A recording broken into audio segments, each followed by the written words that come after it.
Dear ladies and gentlemen, this is day 51 of the full-scale Russian aggression and the 9th year of the war in Ukraine. My name is Andriy Shevchenko.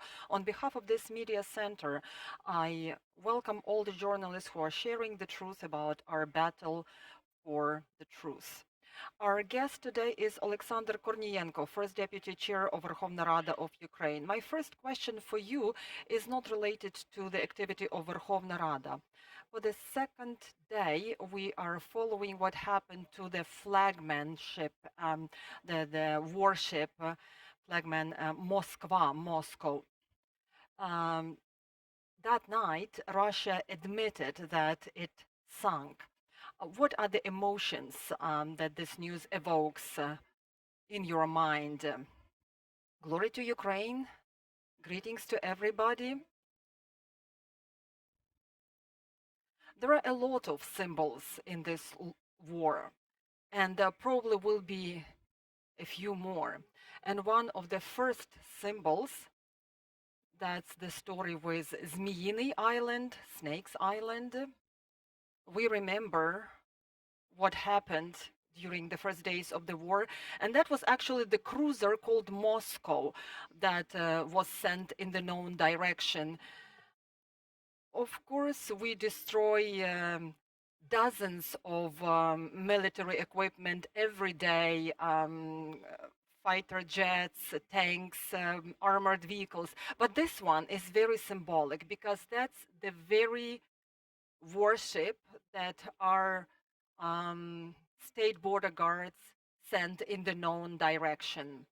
I'm not going to comment here because that's probably the prerogative of the military experts, but this warship had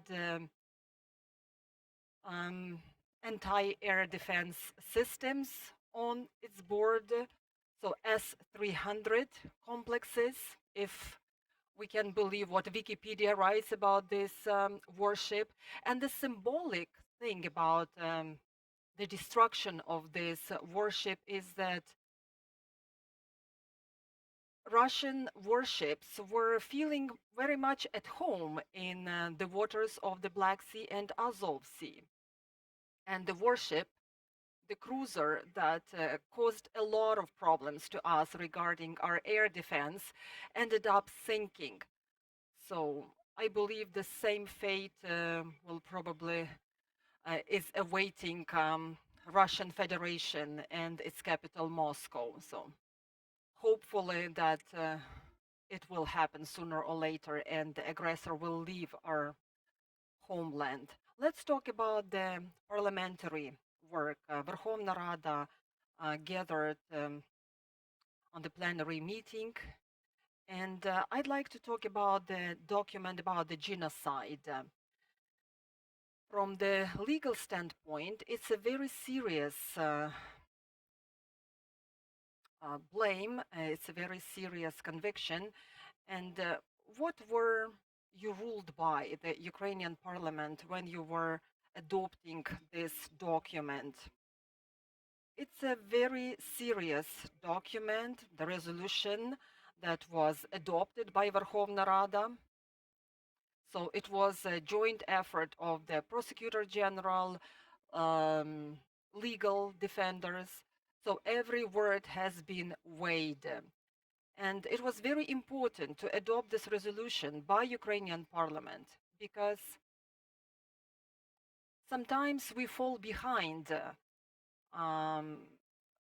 when we compare our resolutions to the resolutions of the parliaments of other European countries, because they had already adopted such resolutions. For example, Polish parliament had done it.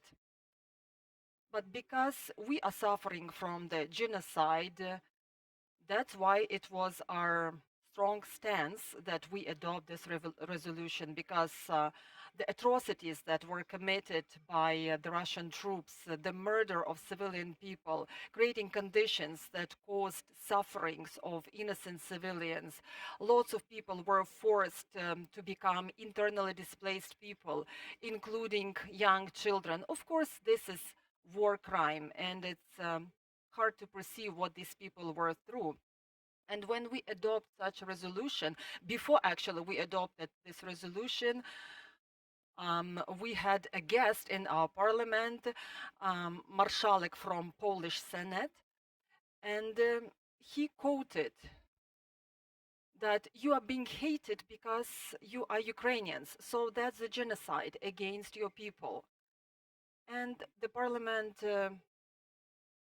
was united in adopting this resolution, because we see that not everybody in Europe agrees that it is genocide. So some people are still discussing this issue, and the legal impeccability, terminology, the statement itself was really important.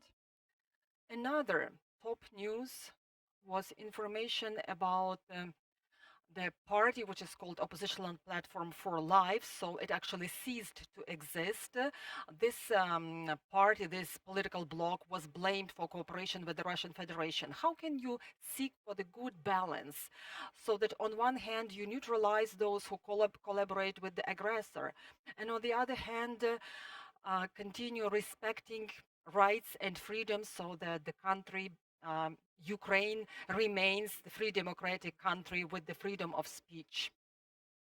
I think that we should not reinvent the wheel anew, because this has already been done by many countries worldwide in early 90s, for example, the Balkan states, the former Yugoslavian states. So it all works, and no one is talking about violating rights and freedoms of the party which does not represent the interests of its own people. But these are the parties that represent the totally opposite interests, both in their actions and in their words.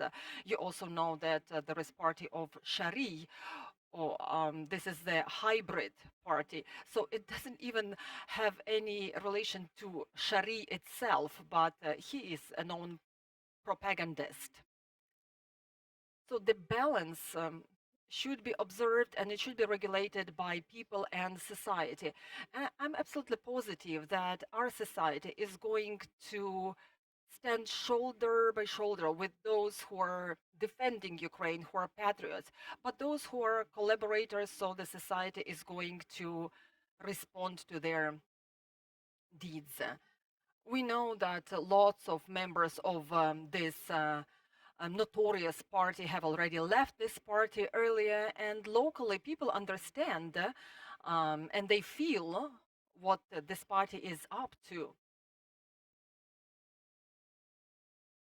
And I believe that that was the right decision made by Verkhovna Rada of Ukraine, so that we need to put an end to this party, especially if people want to make a good political career. What do you think is going to happen to those members of parliament who represented this notorious party? According to the constitution of Ukraine, they will terminate their activity, so their mandate will be taken away.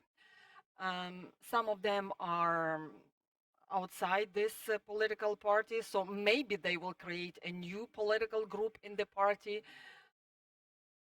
But definitely it's not going to be political bloc inside the Verkhovna Rada. There will be probably a group inside Verkhovna Rada of Ukraine.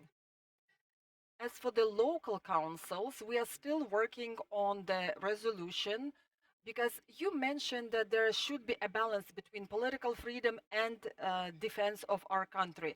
I believe that we will be seeking this balance in order to make sure that the local councils are viable and resilient, because you know that we have 40 different local councils, village councils, city councils, regional councils, and if these members are kicked out of those councils, so there won't be quorum, there will be a quorum issue. That's why I think we have to be careful, we have to be considerate, and we have to be reasonable and sensible by taking such decisions.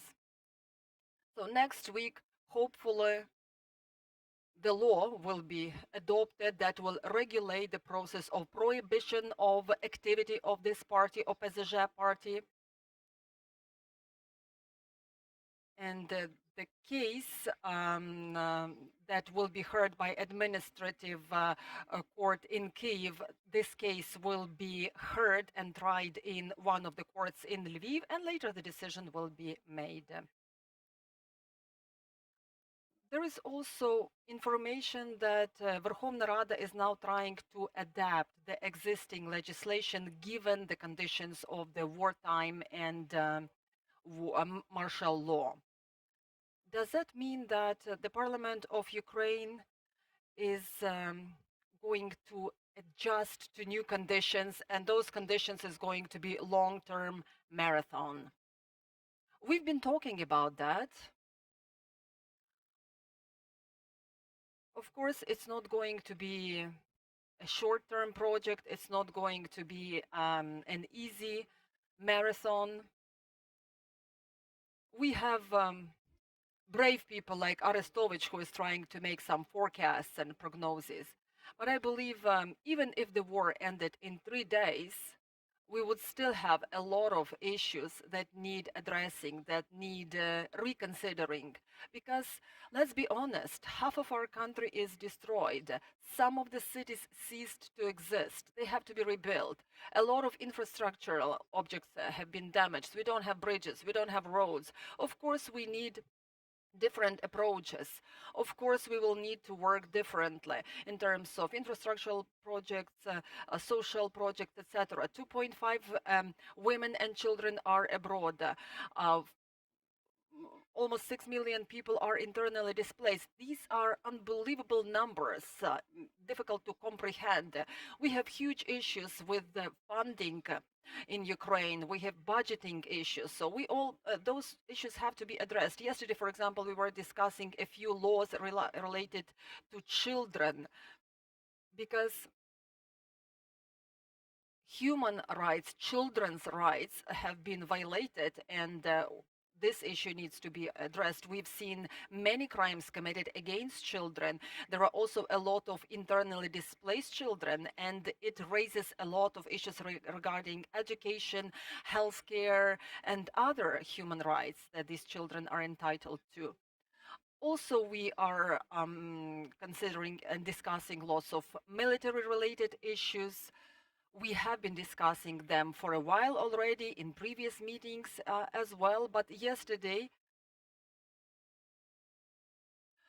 we adopted the resolution allowing foreigners to be part of armed forces of our country, for example, to be in charge of intelligence, etc. What is the general atmosphere and the morale in the parliament?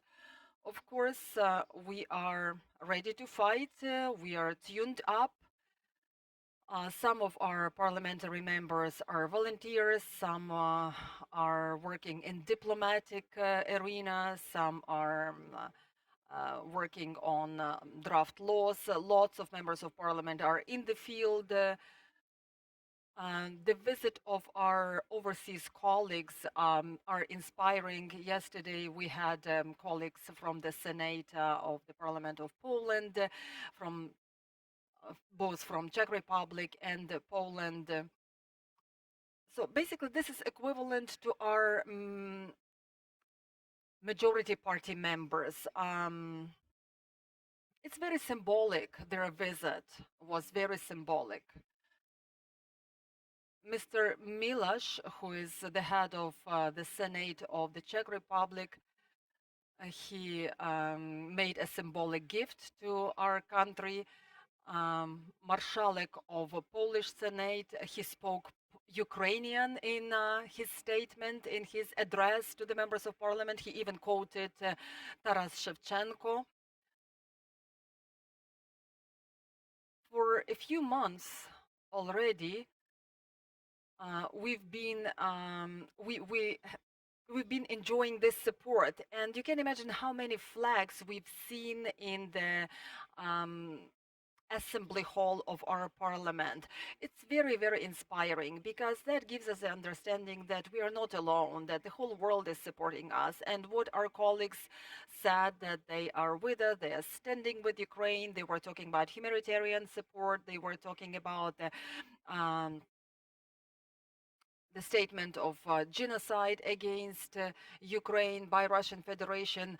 So I am absolutely sure that the Baltic countries, Poland, the Czech Republic, so they are our closest friends. They will always be with us and they will stand with Ukraine. We are doing what we have to do, what we can do. So we're adopting, enacting new laws, and because we are serving the people of Ukraine, and we will continue to do so. So our guest was Oleksandr Korniyenko, first deputy chair of Verkhovna Rada of Ukraine. I'm grateful for visiting us. Our next guest is going to be Jean Belenyuk, member of Verkhovna Rada of Ukraine, Tokyo Olympic